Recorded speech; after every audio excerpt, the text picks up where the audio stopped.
Hello बच्चों, आइए अब हम स्टार्ट करते हैं क्लास 6 साइंस चैप्टर 3। चलो हम इसका जल्दी से एक क्विक रिकैप कर लेते हैं। इस चैप्टर में जो हमने पढ़ा था, हम पढ़ रहे थे कि फाइबर्स के बारे में, फाइबर टू फैब्रिक, है ना।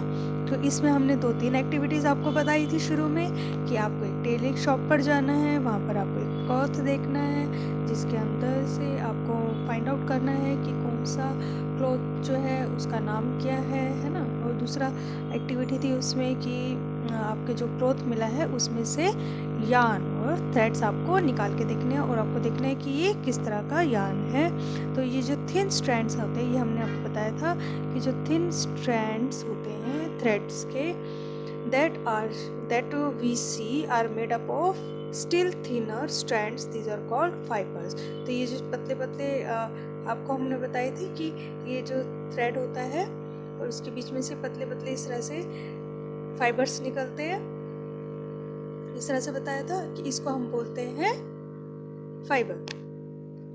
ठीक है। और कुछ हमने ये पढ़ा था कि कुछ नेचुरल फाइबर्स होते हैं और कुछ, यहाँ हमने पढ़ा था नेचुरल फाइबर से होते हैं जो हमें प्लांट्स या एनिमल से मिलते हैं, और कुछ केमिकली सिंथेसाइज्ड फाइबर्स होते हैं जिन्हें हम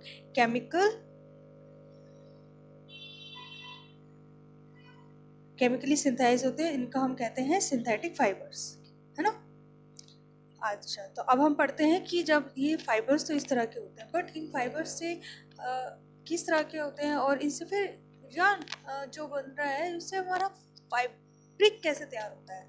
ठीक है, तो अब हम इसके बारे में पढ़ते हैं कि हमसे हमें कैसे फैब्रिक मिल रहा है। ओके, तो बच्चों पहली बात है इसके अंदर बताया कि हम ये बता रहे हैं कि जो प्लांट से हमारे फाइबर्स मिलते हैं उनमें आते हैं कॉटन और यार्न। ओके, तो कॉटन क्या है बच्चों?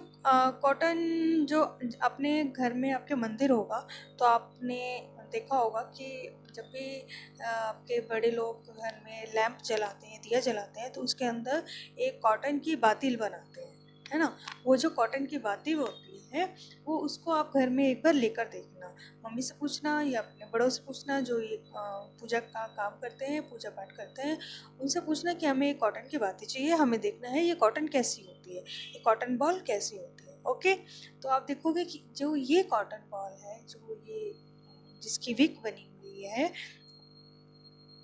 ये जो ऑयल लैंप में डालने वाली ऑयल जो विक बनी हुई है, यही कॉटन जो होती है हमारे मैट्रेसेस में भी यूज़ होती है, हमारे क्विल्ट्स में भी यूज़ होती है, हमारी पिलोज में भी यूज़ होती है, हमारी जो रजाई होती है, हमारा तकिया है, हमारे गद्दे हैं, उसके अंदर भी हमारी कॉटन यूज़ होती है।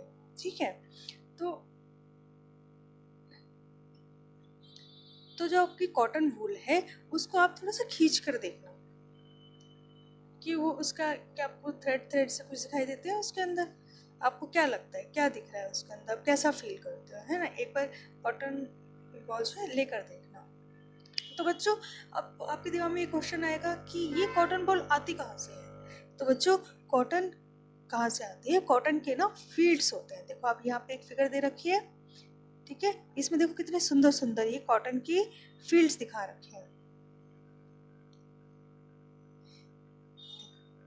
ये कॉटन के फील्ड है, जैसे बाकी गेहूं की फसल होती है, बाजरा की होती है, ज्वार की होती है ना। और इस तरह से बाकी जो फसलें होती है जो खेत में उगाई जाती है, इस तरह से ये कॉटन के देखो वाइट वाइट जो है ना, ये सारा ये जो वाइट वाइट आप देख रहे हो ये सब कॉटन बॉल्स हैं, ये सब कॉटन बॉल्स हैं। कितनी प्यारी लग रही है, ये ऐसे लग रहा है ना जैसे कि खेतों के ऊपर बर्फ गिरी हो, है ना। लेकिन ये बर्फ नहीं है, ये क्या है, कॉटन फील्ड्स हैं। देखो ये जब आप देखोगे ना, खुद अपने आंखों से देखोगे, देखने में बहुत ही सुंदर लगते हैं। और ये कॉटन फील्ड्स होते कहाँ पे हैं? आपको मालूम है? कुछ स्टेट्स के नाम बता सकते हो? यहाँ पे इन्होंने भी पूछा है, can you name some states of our country where cotton is grown. तो बच्चों महाराष्ट्र में और गुजरात में और तेलंगाना में कॉटन की फील्ड्स हैं। तो कभी आपको उस तरफ जाने का मौका मिले तो आप देखना कि आपको ये कॉटन की फील्ड्स कभी दिखाई देते हैं।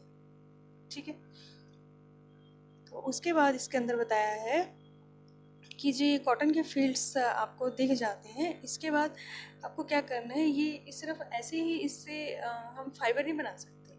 ये क्या होता है, जैसे आपका ये लेमन होता है ना, ये इसके अंदर जो सीड्स होते हैं ये कैसे बनते हैं कि ये छोटे छोटे लेमन के साइज के फ्रूट्स की तरह ग्रो करते हैं इन फील्ड्स में, मतलब पौधे के ऊपर फ्रूट्स ऐसे जैसे उग जाते हैं। जब ये फ्रूट पक जाता है तो इसके अंदर से ना ये ऐसे फट जाते हैं, अपने आप ही स्प्लिट हो जाते हैं। तो जब बर्स्ट ओपन होते हैं तो इसके अंदर से जो खुलते हैं ना, बीच में एक सीड होता है और उसके चारों तरफ कॉटन लिपटी हुई होती है।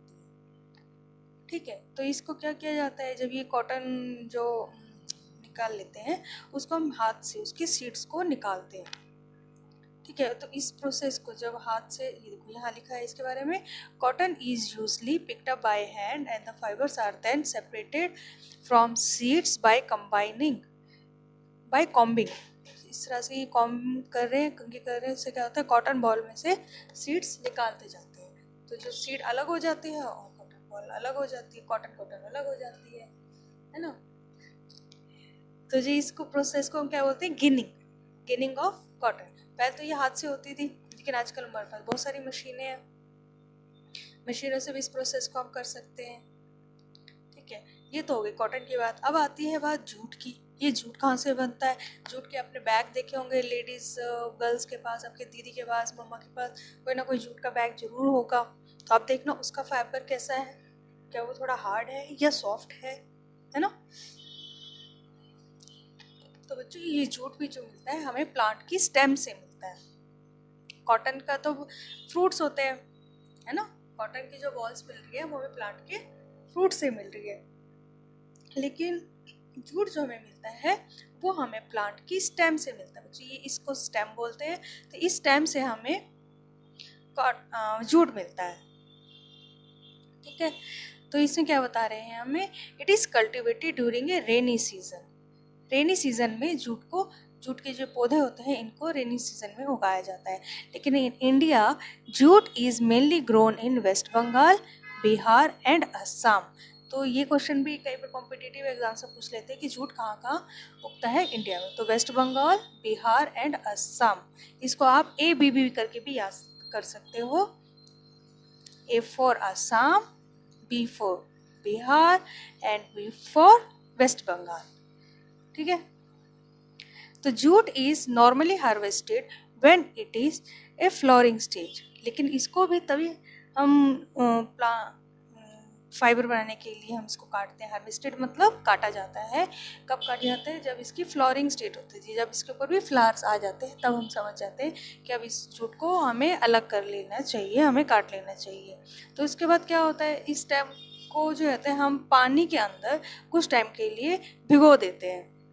ठीक है, और भिगोने से क्या होता है कि इसकी जो स्टेम होती है, ये आउटर स्टेम है ना, देखो जैसे आपने ये आपका प्लांट है, ठीक है, इसके अंदर ना ये पतले पतले पतले ये आपका इस तरह से फाइबर होगा, बीच में इसका आपका फाइबर है।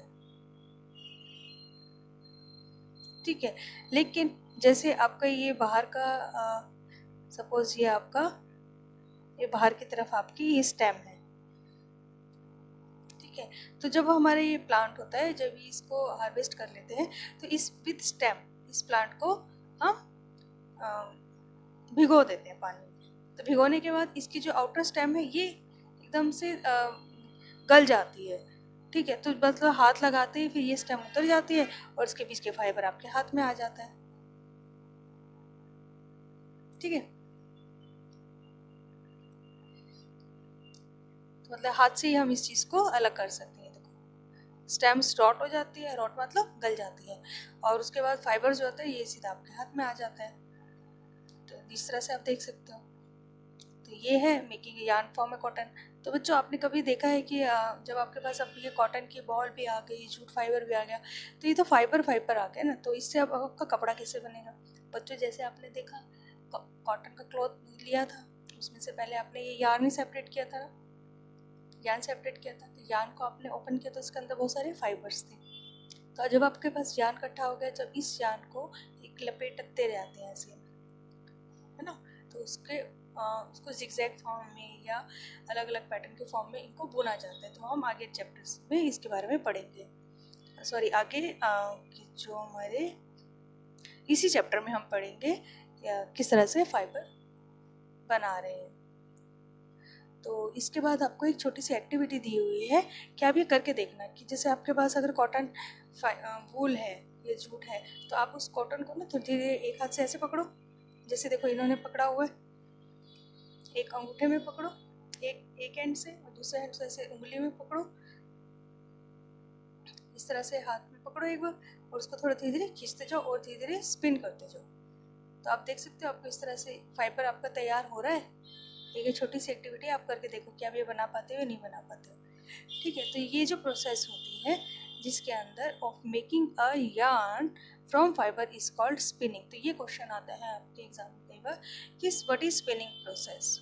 तो आपको बताना है the process of making a yarn from fibre is called spinning process. In this process, fiber from a mass of cotton wool are drawn out and twisted. This brings fibers together to form a yarn. Okay? और कुछ तो पहले तो बहुत कम quantity में इसको बनाया जाता था, तो हाथ से भी बना लेते थे। धीरे धीरे छोटी छोटी मशीनें शुरू हो गई, थोड़ा जिससे थोड़ी सी स्पीड और बढ़ सकती है। तो देखो इस तरह से जो बनाने वाली मशीन है उसको हम कहते हैं टकली। ठीक है, ये नाम है इसका, टकली। ये इस तरह का एक इंस्ट्रूमेंट है। देखो ये एक पतला सा है, तो इस प्रोसेस से अब देखो एक स्पिनिंग प्रोसेस हो सकती है इस पतली सी, इसको बोलते हैं टकली। और दूसरा है उसको जो बहुत ही फेमस है, इसका नाम है चरखा। ये तो आपने देखा होगा, महात्मा गांधी जी चरखा चलाते थे। और अब आपको पता है महात्मा गांधी जी चरखा क्यों चलाते थे? ताकि वो चाहते थे कि cotton clothes made from homespun, these are termed khadi, और वो ये चाहते थे कि लोग ज़्यादा से ज़्यादा खादी पहने, है ना, ताकि जो ब्रिटिश से लड़ाई के समय जब हमारे इंडिपेंडेंस वॉर चल रही थी ना, तो उस टाइम हम ब्रिटिशर से कुछ भी सामान नहीं खरीदना चाहते थे। तो इसीलिए तब गांधी जी ने बताया था कि ब्रिटेन से जो हमारे मिल्स में कपड़ा बनाया जाता है, हमें वहाँ से कपड़ा नहीं खरीद के हमें खुद अपना कपड़ा बनाना चाहिए और खुद अपना कपड़ा पहनना चाहिए। ठीक है, तो इसी के लिए उन्होंने एक ऑर्गेनाइजेशन भी बनाई थी, एक संस्था बनाई थी जिसको बॉडी कहा गया, और उस बॉडी का नाम था khadi and village industries commission, और ये बनी थी 1956 में। देखो, ठीक है, तो spinning of a large scale is done with the help of spinning machines now. अगर ये छोटे स्केल पे है तो आप चरखे से भी बना सकते हो। ठीक है, तो इस चरखे में देखो क्या हो रहा है, ये एक धागा है, यहाँ पे इसने कॉटन बॉल ली है, उसे ये धागा खींचता जा रहा है, और ये इस चरखे के ऊपर यहाँ पर ये ऐसे लिपटता जा रहा है, ऐसे ऐसे ऐसे ऐसे ऐसे इस तरह, है ना। ये धागा बनता जा रहा है और इसके ऊपर लिपटता जा रहा है। उसके बाद क्या है, नाउ अब आपको ये देखना है कि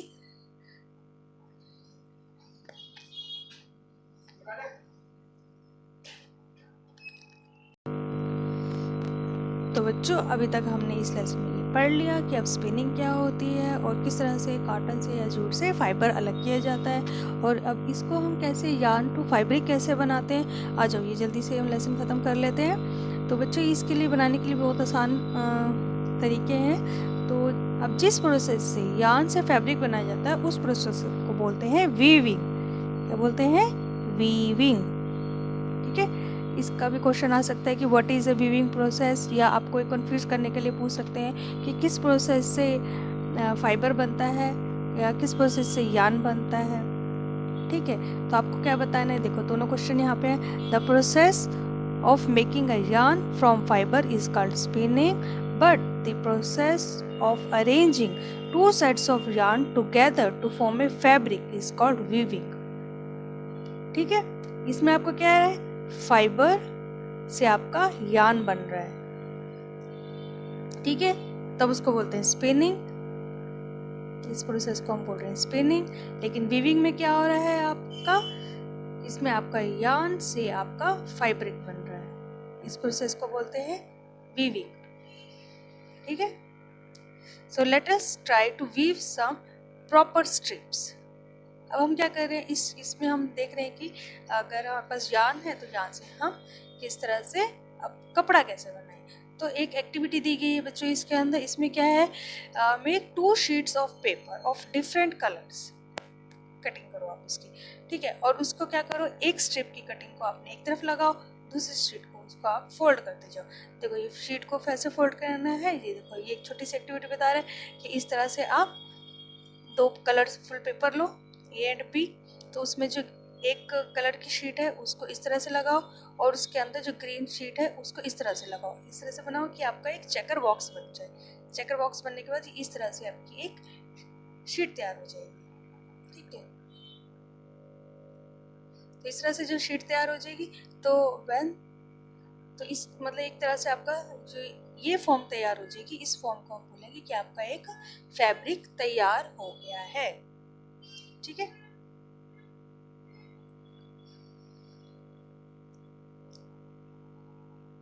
तो ये आपको इस एक्टिविटीज में आपको यही सब बताया गया है कि किस तरह से आपका एक कपड़ा तैयार हो रहा है। तो पहले तो ये हाथ से हो जाता था, पहले ये हैंडलूम मशीन्स में इसी तरीके से हम कपड़ा लेते हैं। In a similar manner, 2 sets of yarn are woven to make a fabric. The yarns are much thinner than our paper strips. Of course, ये देखो पेपर स्ट्रिप तो फिर भी आपकी मोटी होती है, तो इसके अंदर क्या है, इस तरह से आपके यार्न होते हैं, तो इस तरह से आपका कपड़ा तैयार किया जाता है। इसे कहते हैं, इसको बोलते हैं weaving of fabric is done on looms. तो ये जो है आपके ना इस तरह की जो आप चीज़ें देखते हो उसको कहते हैं लूम्स, LWMS, looms, कि मतलब weaving of fabric is done on these looms. Looms are either hand operated or power operated. तो ये जो knitting हो रही है ये यहाँ पर फैब्रिक बना रहे हैं हैंडलूम्स, इसको बोलते हैं हैंडलूम। तो इसलिए क्योंकि लूम्स के ऊपर बना रहे हैं तो और हाथ से बना रहे हैं तो इसको बोलते हैं हैंडलूम्स, ठीक है।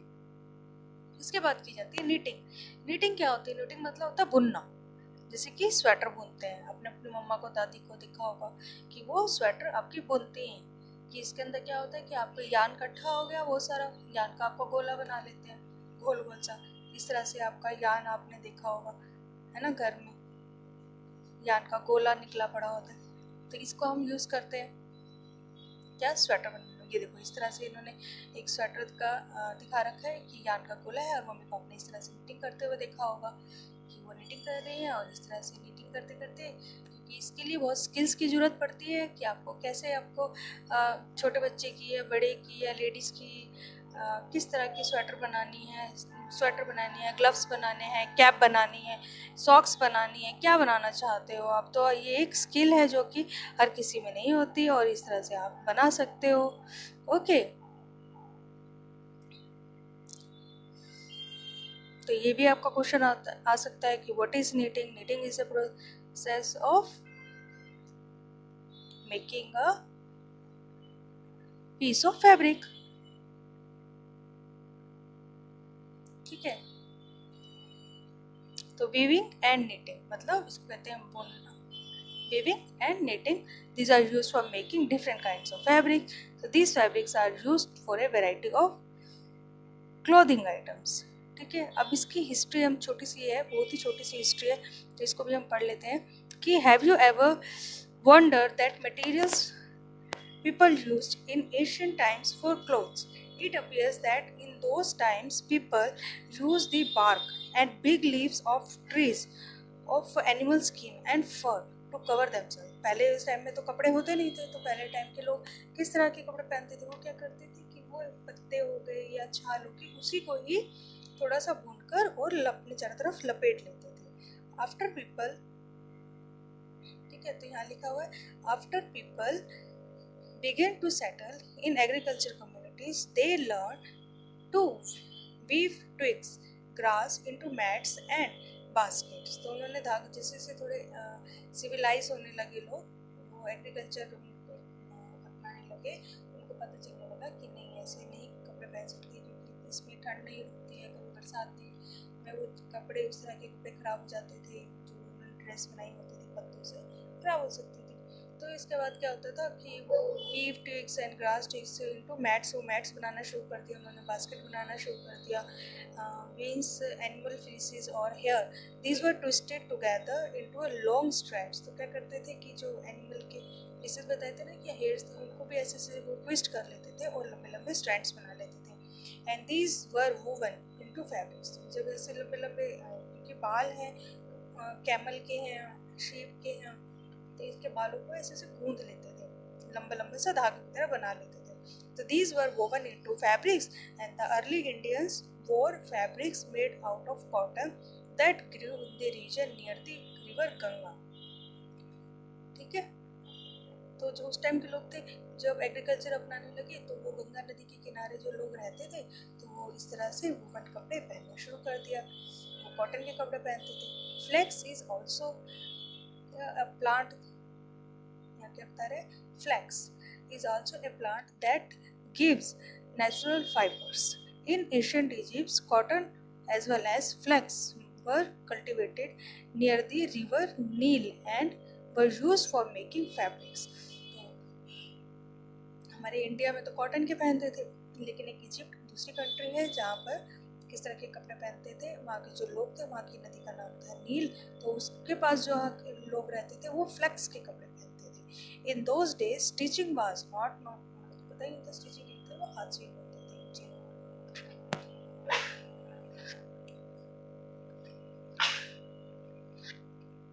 People simply draped the fabrics around different parts of their body. वो क्या कहते हैं, ऐसे कपड़ा बनाया और उसको रैप कर लेते थे अपने बॉडी पे चारों तरफ से. So many different ways of draping fabrics were used. With the invention of the weaving needle, जब उन्होंने स्विंग नीडल सुई धागा, जब तक उन्होंने इसका आविष्कार नहीं किया था तो वो ऐसे ही कपड़ा हाथों से बुन के लपेट लेते थे. जब नीडल उनको पास का आविष्कार कर लिया, after that people started stitching fabrics to make clothes. जब उनको स्टिच करना आ गया तो उन्होंने कहा इसको तो ऐसे काट के और ऐसे सिल सकते हैं, तो अच्छे अच्छे कपड़े बनाने लग गए, अच्छी अच्छी ड्रेसेस बनाने लग गए. तो stitched clothes have gone through many variations since this invention. But is it not amazing that even today sari, dhoti, lungi और turban is use as an unstitched piece of fabric. अभी भी हम, जैसे हमारी साड़ी है, उसको बिना स्टिच किए पहनते हैं, है ना, उसके अंदर कोई स्टिचिंग की तरह ब्लाउज है, पेटीकोट है, तो उसको हम स्टिच करते हैं. लेकिन बाकी हमारी साड़ी तो हम ऐसे रैप करते हैं, और वो रैप इतने स्टाइल से करते हैं कि पहनने वाले एकदम मस्त लगते हैं ना, अच्छे लगते हैं. और इस तरह से जेंट्स की धोती होती है ना, लुंगी जिसको बोलते हैं, या जो सिख पीपल हैं उनकी टर्बन होती है, पगड़ी जिसको बोलते हैं, तो उनको अनस्टिच, उसको काटा नहीं गया कहीं से भी, उसको सिर्फ एक बड़ा बड़ा सा कपड़े का कहते हैं ना, टुकड़ा होगा, लंबा लंबा कपड़े का टुकड़ा होता है, जिसको अच्छी तरीके से लपेटा जाता है. तो just as there is a large variety in the food eaten all over the country, जिस तरह से फैब्रिक्स अलग अलग होते हैं, इस तरह से जैसे हमने लास्ट चैप्टर में पढ़ा था कि जिस तरह से हर एक कंट्री का खाने का तरीका अलग है. हमारे देश में भी, इंडिया में भी अलग अलग राज्य हैं जिनका खान पान अलग है. केरला का अलग है, इंडियन का, पंजाब का अलग है, हरियाणा का खान पान अलग है. इस तरीके से सबका पहनावा भी थोड़ा थोड़ा अलग है. तो देखो इसके अंदर एक बहुत छोटी सी एक समरी बनाई हुई है कि इससे आपको पता चल जाए कि कहाँ से हमारा फैब्रिक तैयार हुआ. तो हमने जैसे कॉटन बॉल ली, कॉटन प्रोसेस से हमारा बना फाइबर, इस प्रोसेस को हम बोलते हैं गिनिंग. तो फाइबर से बन रहा है यार्न, इस प्रोसेस को बोलते हैं स्पिनिंग. यार्न से बनता है हमारा फैब्रिक. अब यार्न से हमारा फैब्रिक बनाने की या तो वीविंग से बनता है या नीडिंग से बनता है. ठीक है, हमारा लेसन खत्म. तो बच्चों इस लेसन में हमने पढ़ा कि what are cotton wools, fabrics, fibre, knitting, spinning, weaving and yarn. तो अब इसकी एक छोटी समरी है, इस समरी को हम खत्म कर लेते हैं कि समरी क्या कहती है. हमने इसमें लेसन में, कंप्लीट लेसन में हमने क्या पढ़ा, there is a variety of clothing materials और fabric such as cotton, silk, wool and polyester. Fabrics are made from yarn, which in turn are made from fibers. Fibers are either natural or synthetic. cotton, wool, silk, and jute are some natural fibers, while nylon and polyester are some examples of synthetic fibers. Fibers like cotton and jute are obtained from plants. Process of making yarn from fiber is called spinning, and the fabric from yarns is made from weaving and knitting. तो बच्चों ये आपका lesson खत्म। अब इसके अंदर कुछ exercise के क्वेश्चन दिए हैं, आप इस एक्सरसाइज को अपने आप करके देखो। अगर आपको किसी तरह का डाउट होता है तो आप मेरे से क्वेश्चन पूछ सकते हो। मुझे कमेंट करो, मुझे सब्सक्राइब करो, तो आपके क्वेश्चंस के जवाब मिलते रहेंगे। नेक्स्ट लेसन भी हम जल्दी लेकर आ रहे हैं आपके सामने, क्योंकि आपकी नेक्स्ट लेसन के लिए आपको जो भी पढ़ना है उसके लिए आपको मेरे चैनल को सब्सक्राइब करना पड़ेगा। तो सब्सक्राइब करो और नेक्स्ट लेसन थोड़ा सा वेट करो। Till then take care, bye bye.